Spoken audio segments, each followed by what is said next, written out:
Hey there, and welcome to the Jim Bob Drawing Show, where we draw cartoons and art just for fun. My name is Bobby Chu. And I'm Jim Bryson. Hey Jim, so let's see what the topic is for this week. Awkward. Baby! Awkward baby. Babies can be awkward sometimes. Yeah, so for this one I was like, I'm not doing a baby. Everyone's gonna do a baby. So I was like, I'll do a baby dragon. You know, he would come out of an egg.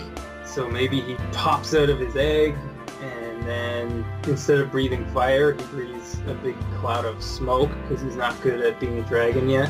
Oh, I wasn't too sure what it was, actually. But that makes a lot of sense.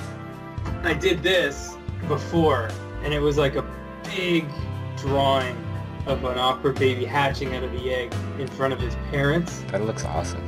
And I started inking it, and I was like, no, I'm not doing this. I've given Bobby enough huge ones. I'll do something simpler. I jokingly complain about like very complex drawings and things like that, but you know, in the end, I love it. How do you deal with like, because like you've done like gallery shows and stuff where you have to produce good drawings. When you have to produce a good drawing, is it sort of like you'll just do 10 and then just pick the best 3?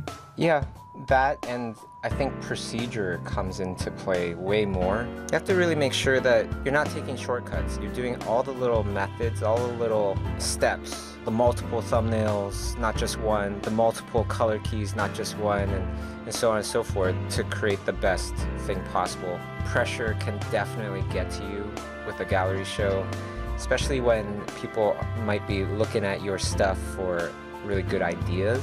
Yeah, because I was wondering, like, because, like, when you look at someone else's stuff, you can be like, you know, that's really good. But for you, let's say you had to do, like, 30 pieces. By the time you get to the 30th one, are you looking back and like, oh, number 3 is, like, God, I wish I could redo number 3? Yeah.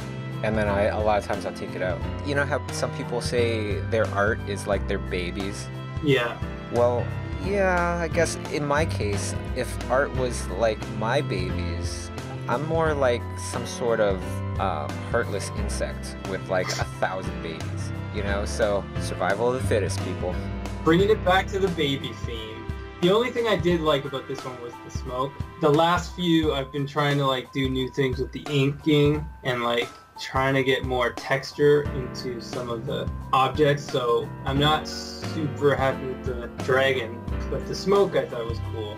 A little bit about the painting though, I wanted to just point out the fact that I used color dynamics on my brush. You know, I checked off color dynamics and I turned up the hue jitter to about, I think 17-20%, something like that. That way every brushstroke will be a slightly different hue. So you can see in the background, in the dragon, in the shell, there's all these slight variations of hues. That's definitely something that I think plays to whatever success we've had with our careers thus far, is that we're both okay with experimenting. Because you get bored after a while. You can't just keep doing the same stuff over and over again. Yes, and that's actually one of the big reasons why I love doing the Jim Bob Drawing Show, because I never know what I'm going to get. Something different every week. That's part of the challenge of the Jim Bob Drawing Show. If you like a challenge, definitely remember to subscribe to our Instagram and make sure you're subscribed to our channel. Then press the notification button. That way you will get instant notifications of the next time we put up a new video, which is every week. So we'll see you next week. See ya.